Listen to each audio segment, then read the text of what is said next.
क्या आपने अपने हिस्से का खर्च कर लिया? सावधान, एक बार पानी को लगा कि मैं सूखता जा रहा हूँ, धीरे धीरे खत्म होता जा रहा हूँ। इससे पहले कि मैं इस दुनिया से ही चला जाऊं, एक बार धरती पर जाकर देखता हूँ। पानी ने एक इंसान का रूप धारण किया और पहले बड़े शहर में जा पहुंचा।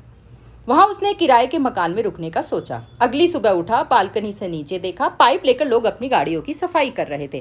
कितना पानी बहा रहे थे उन्हें खुद अंदाजा नहीं था। एक साइड गार्ड सो रहा था, पानी की टंकी भर चुकी थी, पानी बह रहा था। दिवाली का समय था, लोग अपने घरों को पानी की पाइप लगाकर साफ कर रहे थे। अब समझ आ रहा है कि मैं क्यों खत्म हो रहा हूँ। सुबह नाश्ता करने के बाद मैं पास के फ्लैट में गया जिसमें एक परिवार रहता था। उनके 2 बच्चे, श्याम और मोहन, बड़े ही प्यारे बच्चे थे। वे स्कूल जाने के लिए तैयार ही हो रहे थे। मैं जैसे ही पहुंचा देखा वॉश बेसिन का नल खुला था। बच्चे ब्रश करते जा रहे थे, पानी बहता जा रहा था। इतने में एक भाई ने ब्रश करते करते बाथरूम में जाकर नल चला दिया। नहाने की जल्दी थी, बाल्टी से पानी बह रहा था। इन सबको देखकर मेरी आत्मा रो रही थी। अब मैं इतना क्षीण हो चुका था कि मेरे मुंह से आवाज निकलनी बंद होती जा रही थी। तभी बर्तन साफ करने वाली बाई आई। वह तो और भी गजब।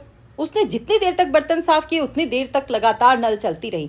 मैं वहां खड़े होकर बेबस लाचार होकर अपने खत्म होने का तमाशा देख रहा था और सोच रहा था कि ये नादान नहीं जानते कि क्या होगा जब मैं इस दुनिया से चला जाऊंगा। ये सारी दुनिया खत्म हो जाएगी। मेरे बिना ये 2 दिन भी जिंदा नहीं रह सकते। फिर भी इन्हें मेरा महत्व नहीं पता। तभी वहां की मालकिन की आवाज आती है। वह चिल्लाते हुए कहती है, अरे बच्चों, ये क्या? मैंने सोचा, चलो किसी तो मेरी कदर है। मैं थोड़ा सा मुस्कुराया, लेकिन अगले ही पल मेरी खुशी छिन गई जब उस मालकिन ने बच्चों को ये कहा, श्याम और मोहन, ये क्या? चारों ओर के पंखे खुले हैं, तुम लोगों ने एसी को भी बंद नहीं किया। कितना बिल आएगा बिजली का? बिजली की थोड़ी भी कदर नहीं है। आगे से ऐसा नहीं होना चाहिए। मुझे बड़ा आश्चर्य हुआ। बिजली बहन की चिंता है, लेकिन मेरी नहीं। जरा सोचिए, बिजली के बिना तो फिर भी रह सकते हैं, लेकिन बिन पानी तो रह भी ना पाएंगे। क्या हो अगर एक दिन के लिए भी, सिर्फ एक दिन के लिए भी मैं रुक जाऊं? जरा सोच कर देखिए।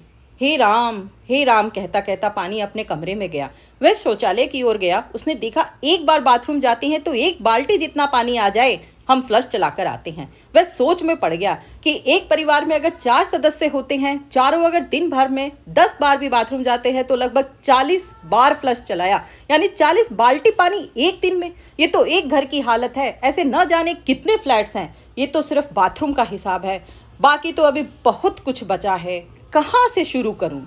अब तो बोली के साथ साथ मेरे हाथ पैरों ने भी काम करना बंद कर दिया। इससे पहले कि मैं पूरा ही खत्म हो जाऊं, यहाँ से दूर किसी गांव में जाकर हालात देखता हूँ। शायद वहाँ हालात थोड़े ठीक हों। और पानी बड़े उदास मन से अब दिल में बड़ी व्यथा लेकर वहाँ से चला जाता है।